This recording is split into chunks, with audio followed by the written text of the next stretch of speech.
एक breaking news आपको बता दें, पूर्व क्रिकेटर युवराज सिंह को ईडी का समन गया है। बैटिंग ऐप केस में ईडी ने समन भेजा है। एनफोर्समेंट डायरेक्टरेट की टीम लगातार छानबीन कर रही है। 23 सितंबर को पूछताछ के लिए बुलाया गया है युवराज सिंह को। क्रिकेटर युवराज सिंह को ईडी ने समन भेजा है। बैटिंग ऐप मामले में अब युवराज सिंह से भी पूछताछ होगी। इससे पहले शिखर धवन से पूछताछ हो चुकी है, सुरेश रायना से पूछताछ हो चुकी है। अब युवराज सिंह से पूछताछ होगी। पूर्व क्रिकेटर युवराज सिंह को समन गया है ईडी का और तारीख बताई गई है 23 सितंबर को पूछताछ के लिए प्रवर्तन निदेशालय ने बुलाया है। इस बैटिंग एक्ट पे मामले में लगातार ईडी छानबीन कर रही, कई जगह रेड हो चुकी है और इस बीच बैटिंग ऐप केस में सोनू सूद को भी समन भेजा गया है। जितेंद्र शर्मा और ज्यादा जानकारी के साथ जुड़ गए हैं। जितेंद्र, दो नाम सामने आए हैं, एक पूर्व क्रिकेटर युवराज सिंह का और एक्टर सोनू सूद का भी।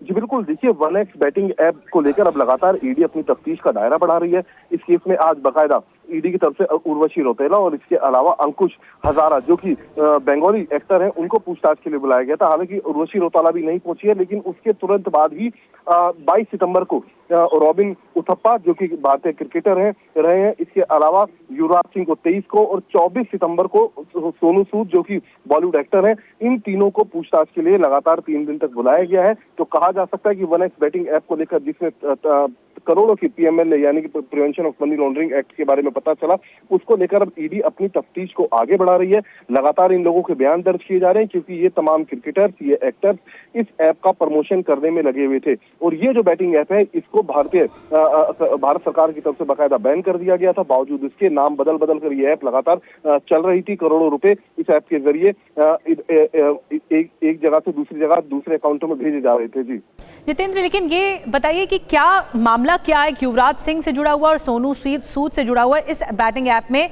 क्या ये प्रमोशनल मामला है जिससे पूछताछ करना चाहती है ईडी की टीम, या मार्केटिंग से, या जो लॉन्डर हुआ है अवैध तौर पर पैसा जिसे मनी लॉन्ड्रिंग कहा जा रहा है, क्या उस सिलसिले में पूछताछ करना चाहती है? पूछताछ का दायरा क्या रहेगा?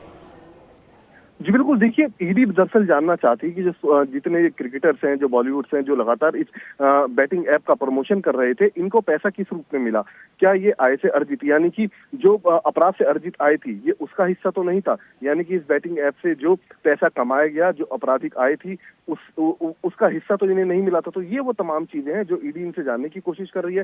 साथ ही इनसे ये भी पूछा जा रहा है कि आखिरकार किस रूप में इन्होंने पैसा लिया था। क्या इनको पैसा ऑनलाइन भेजा गया था, कैश में लिया था, किस तरीके से इन्होंने पैसा लिया, किसने इन्हें अप्रोच किया इस बैटिंग ऐप को प्रमोट करने के लिए? तो ये वो तमाम चीजें हैं जो अब इनसे पूछताछ के दौरान जानने की कोशिश ईडी की टीम के द्वारा की जा रही है।